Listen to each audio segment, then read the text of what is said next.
Assalamualaikum warahmatullahi wabarakatuh. Selamat pagi semuanya. Selamat pagi teman-teman. Selamat pagi Bu dosen. Selamat menjalani kegiatan perkuliahan ini dengan penuh kegembiraan dan keceriaan. Kali ini kita datang dari kelompok 7 akan membahas mengenai penggunaan tanda baca.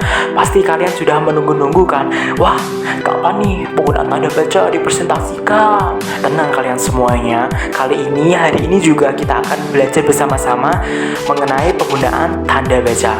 Namun sebelumnya, perkenankan saya untuk memperkenalkan anggota kelompok 7, diantaranya yaitu ada Siti Idatul Chairiyah, yang kedua Ida Futiha, yang ketiga saya sendiri Muhammad Rifan Lutfi, yang keempat ada Wusko Himatin, yang terakhir ada Dinar Sukmarani.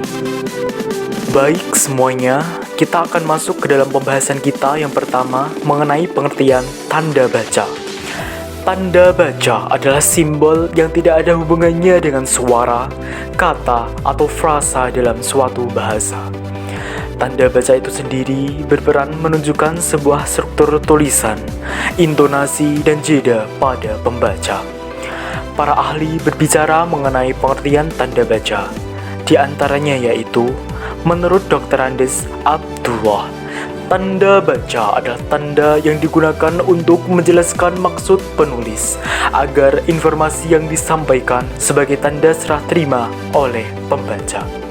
Yang kedua adalah menurut Dr. Goris Keraf, tanda baca adalah tanda-tanda atau gambar-gambar yang menggambarkan unsur-unsur suprasemental dalam tutur untuk memudahkan pembaca untuk mengikuti jejak.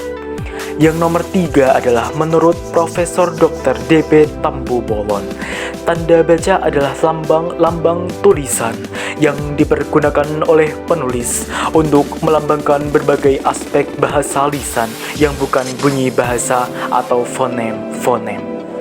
Yang nomor 4 adalah menurut Fahrudin AG, tanda baca adalah tanda yang digunakan untuk melambangkan bahasa.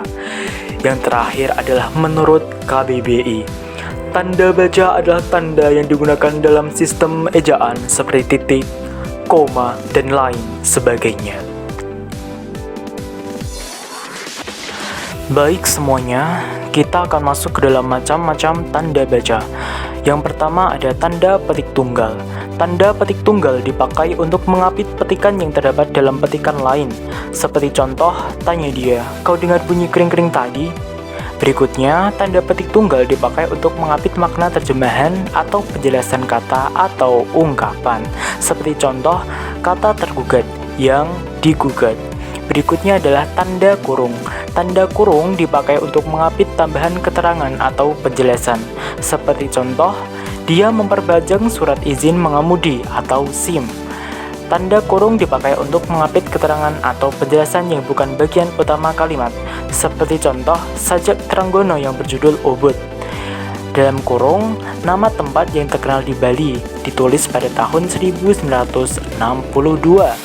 Berikutnya adalah tanda kurung dipakai untuk mengapit huruf atau kata yang keberadaannya di dalam teks dapat dimunculkan atau dihilangkan keberadaannya. Seperti contoh, dia berangkat ke kantor selalu menaiki bus Transjakarta. Berikutnya adalah tanda kurung dipakai untuk mengapit huruf atau angka yang digunakan sebagai penanda pemerincian. Seperti contoh, faktor produksi menyangkut A. bahan baku, B. biaya produksi, dan C. tenaga kerja. Tanda berikutnya adalah tanda kurung siku. Tanda kurung siku dipakai untuk mengapit huruf, kata, atau kelompok kata sebagai koreksi atau tambahan atas kesalahan atau kekurangan di dalam naskah asli yang ditulis oleh orang lain. Seperti contoh, sang sapurba mendengar bunyi gemerisik.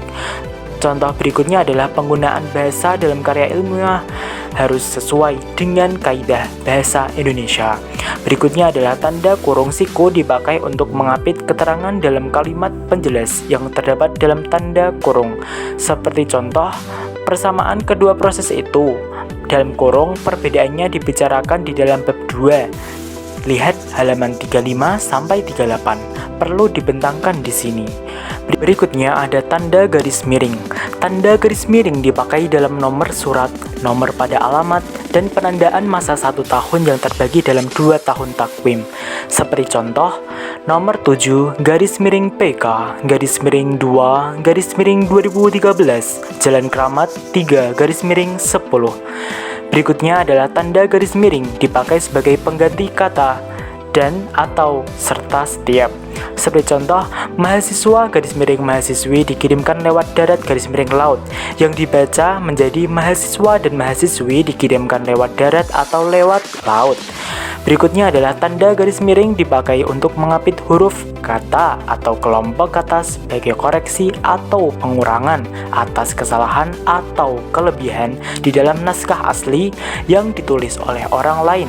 Seperti contoh, buku pengantar link garis miring G garis miring Uistik karya Verhaer dicetak beberapa kali. Yang terakhir adalah tanda penyingkat atau apostrof. Tanda penyingkat dipakai untuk menunjukkan penghilangan bagian kata atau bagian angka tahun dalam konteks tertentu. Seperti contoh, dia kan kusurwate, kan kehilangan abjad A, maka dikasih tanda penyingkat atau apostrof. Seperti itu ya teman-teman. Terima kasih atas perhatiannya. Jika ada pertanyaan, silahkan ditanyakan.